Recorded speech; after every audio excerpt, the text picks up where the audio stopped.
پیارے دوستو، اسکرین پر نظر آنے والی یہ تصویر کوئی عام تصویر نہیں ہے، بلکہ ایک ایسی عورت کی تصویر ہے کہ جو لگ بھگ پچھلے 4000 سال سے لگاتار پتھر بن کر کھڑی ہوئی ہے، جسے لوتس وائف پیلر کے نام سے بھی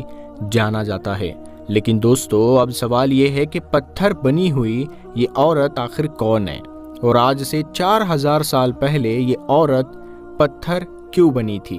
تو دوستو، اسی طرح کے تمام سوالوں کے جواب آج کی اس ویڈیو میں ہم آپ کو دینے والے ہیں۔ ساتھ ہی ساتھ ہم آپ کو یہ بھی بتائیں گے کہ آخر پتھر بنی ہوئی یہ عورت آج کے دور میں کون سے دیش میں موجود ہے۔ تو دوستو، اس عورت سے جڑے تمام رازوں کو جاننے کے لیے ہمیں آج سے لگ بھگ 4000 سال پیچھے جانا پڑے گا۔ یہ کہانی پیغمبر حضرت لوط علیہ السلام کی قوم سے جڑی ہوئی ہے۔ وہی لوط علیہ السلام جو حضرت ابراہیم علیہ السلام کے سگے بھتیجے تھے۔ حضرت ابراہیم علیہ السلام کو تو آپ میں سے لگ بھگ سبھی لوگ جانتے ہی ہوں گے، کیونکہ پیغمبر حضرت ابراہیم علیہ السلام اتہاس کے وہ خاص انسان ہیں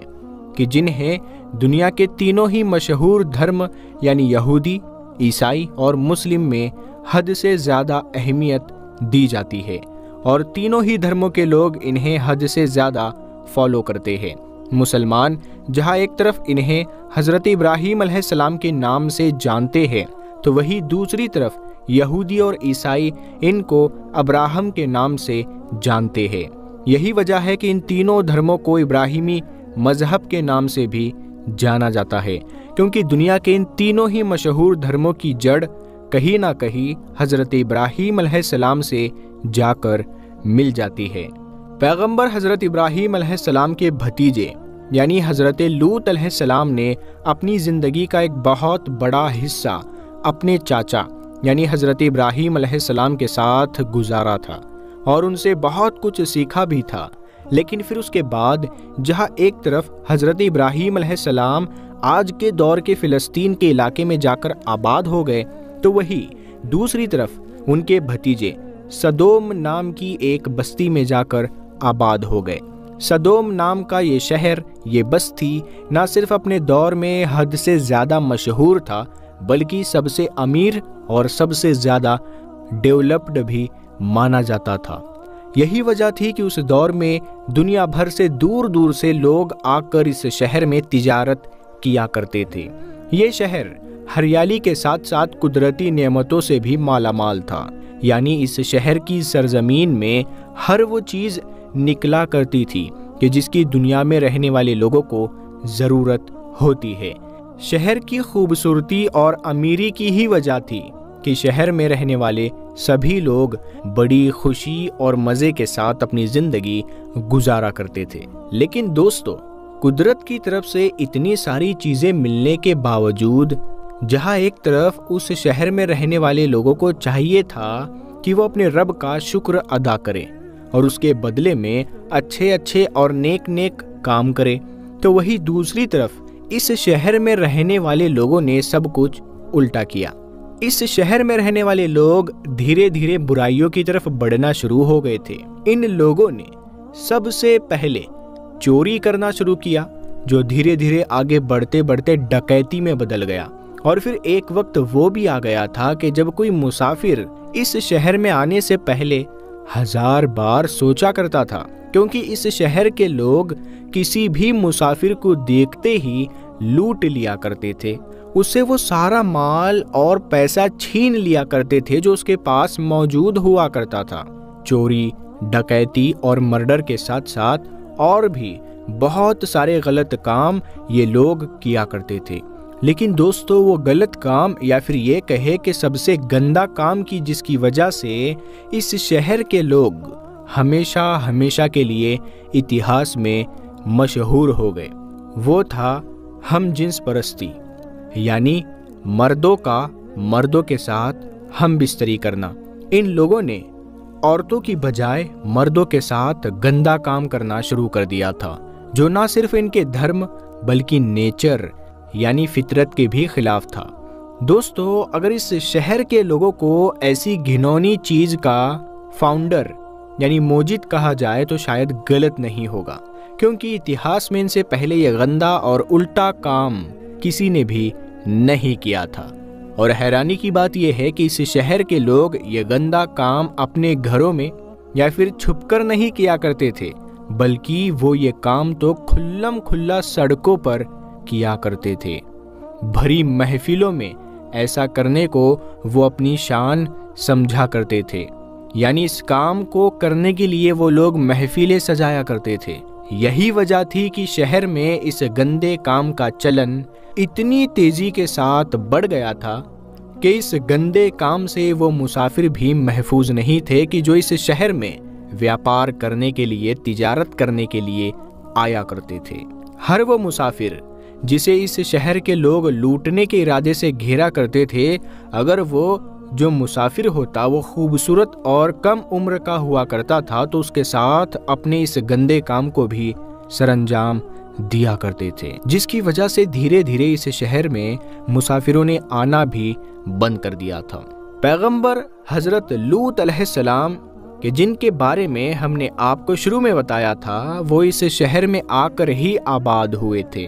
انہوں نے اپنے شہر کے لوگوں کو سمجھایا کہ تم بہت غلط کام کر رہے ہو، بلکہ تم تو ایک ایسا کام کر رہے ہو کہ جو اتہاس میں تم سے پہلے کسی نے کبھی بھی نہیں کیا۔ یاد رکھو، اگر تم لوگوں نے اپنے غلط کاموں کو بند نہیں کیا تو بہت جلد ہی تم لوگوں کے اوپر تمہارے رب کا عذاب آئے گا۔ دوستو، سدوم شہر میں رہنے والے لوگوں نے حضرت لوط علیہ السلام کی بات ماننے کی بجائے ان سے ہی بحث کرنا شروع کر دی تھی۔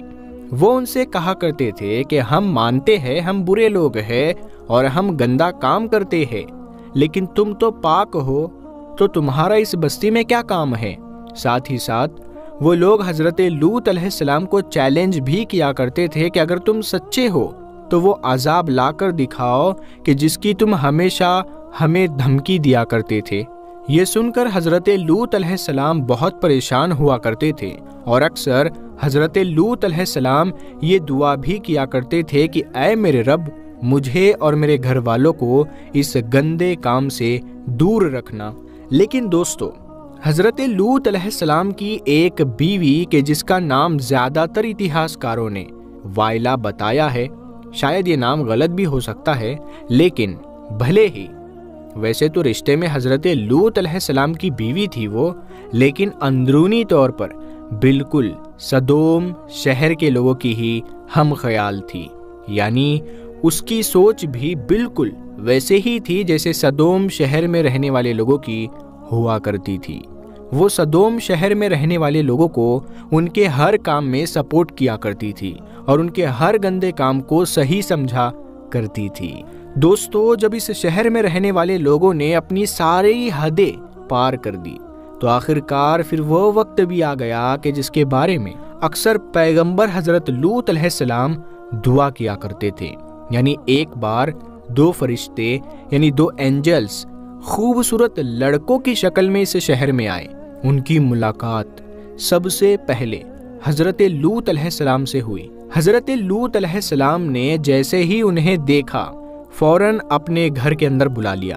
سب سے پہلے ان دونوں کے کھانے پینے کا انتظام کیا اور اس کے بعد ان دونوں کو سمجھایا کہ یہ شہر مسافروں کے لیے بالکل بھی محفوظ نہیں ہے۔ لیکن دوستو، ابھی حضرت لوط علیہ السلام ان دونوں سے بات چیت کر ہی رہے تھے کہ اس سے پہلے ہی حضرت لوط علیہ السلام کی جو بیوی تھی، جو اندرونی طور پر اپنے شہر والے لوگوں کے کاموں کو صحیح سمجھا کرتی تھی، وہ اپنے شہر والوں کے پاس پہنچ گئی اور اس نے جا کر بتا دیا کہ ہمارے گھر پر دو خوبصورت مہمان آئے ہوئے ہیں۔ یہ سنتے ہی پورے شہر کے لوگ جمع ہو گئے اور انہوں نے حضرت لوط علیہ السلام کے مکان کو چاروں طرف سے گھیر لیا اور وہ حضرت لوط علیہ السلام سے ان دو مسافروں کو اپنے حوالے کرنے کی مانگ کرنے لگے۔ لیکن حضرت لوط علیہ السلام نے ان کو اپنے شہر والوں کے حوالے کرنے سے صاف انکار کر دیا، لیکن ان کے شہر والے بھی ہر حال میں ان دو مسافروں کو حاصل کرنا چاہتے تھے تاکہ وہ ان دو مسافروں کے ساتھ وہی گندا کام کر سکیں۔ اس کے لیے وہ ساری حدیں پار کرنے کے لیے تیار تھے۔ یہ معاملہ دیکھ کر حضرت لوط علیہ السلام بہت پریشان ہوئے تھے اور یہ سوچنے لگے کہ آخر اب میں کیا کروں۔ لیکن پیارے دوستو، جیسے ہی ان دونوں فرشتوں نے حضرت لوط علیہ السلام کو پریشان دیکھا تو انہوں نے فوراً اس بات کی خبر دی کہ ہم کوئی انسان نہیں ہے بلکہ ہم فرشتے ہیں اور ہم ان شہر والوں کو سدھارنے کے لیے ہی بھیجے گئے ہیں۔ اور پھر ان دونوں فرشتوں نے حضرت لوط علیہ السلام سے کہا کہ آپ اپنے گھر والوں کو لے کر فوراً اس شہر سے باہر نکل جائیے۔ حضرت لوط علیہ السلام فوراً اپنی بیوی اور اپنی بیٹیوں کو لے کر شہر کے باہر نکل گئے۔ حضرت لوط علیہ السلام نے شہر سے نکلتے وقت اپنے ساتھ موجود سبھی لوگوں کو یہ وارننگ دی تھی کہ تم میں سے کوئی بھی انسان پیچھے مڑ کر نہیں دیکھے گا، کیونکہ جو بھی پیچھے مڑ کر دیکھے گا اس کا انجام اچھا نہیں ہوگا۔ حضرت لوط علیہ السلام کی اس وارننگ پر کسی نے بھی پیچھے مڑ کر نہیں دیکھا۔ لیکن پیارے دوستو، حضرت لوط علیہ السلام کی وہ بیوی کہ جس کے بارے میں ہم نے آپ کو پہلے بتا دیا کہ جو اندرونی طور پر اپنے شہر والوں سے محبت کیا کرتی تھی اور ان کے کاموں کو صحیح سمجھا کرتی تھی، اس نے پیچھے مڑ کر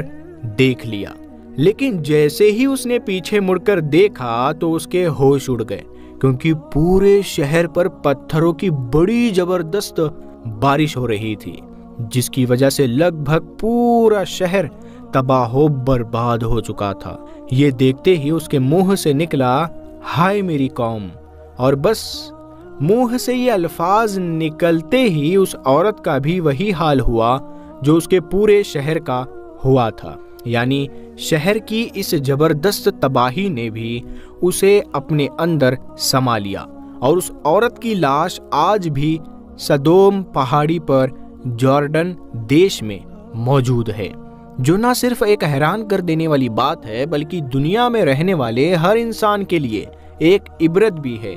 دوستو، اتہاس کی یہ خطرناک گھٹنا نہ صرف بہت سارے اتہاس کاروں کی کتاب میں موجود ہے بلکہ ساتھ ہی ساتھ تینوں ہی مشہور دھرم یعنی یہودی، عیسائی اور مسلمانوں کی دھارمک کتابوں میں بھی موجود ہے۔ دوستو، اگر بات کی جائے کہ اس بارے میں کہ آخر سدوم نام کی آبادی اپنے دور میں یعنی آج سے لگ بھگ 4000 سال پہلے کس علاقے میں آباد ہوا کرتی تھی، تو آپ کو بتاتے چلے کہ یہ آج کے دور کے جارڈن اور اسرائیل دیش کے بیچ میں آباد ہوا کرتی تھی، آج جہاں پر ڈیڈ سی بھی ہے۔ ساتھ ہی ساتھ دوستو، آپ کو یہ بھی بتاتے چلے کہ سدوم نام کی اس آبادی پر آج بڑی تیزی کے ساتھ ریسرچ جاری ہے اور سدوم نام کی بستی کے ایک بہت بڑے حصے کو بھی ڈھونڈ بھی لیا گیا ہے، اور سدوم نام کی بستی کے ایک بہت بڑے حصے کو ڈھونڈ بھی لیا گیا ہے، جسے دیکھنے کے لیے بہت سارے لوگ بڑے شوق کے ساتھ اس جگہ پر جاتے ہیں۔ فی الحال دوستو، آج کی اپنی اس ویڈیو کو ہم یہیں پر ختم کرتے ہیں۔ اگر ویڈیو آپ کو پسند آتی ہے تو ویڈیو کو آپ لائک کریں، اپنے دوستوں میں شیئر کریں۔ تو ہم ملتے ہیں آپ کو اگلی ویڈیو میں، تب تک کے لیے اپنا خیال رکھیے گا۔ السلام علیکم۔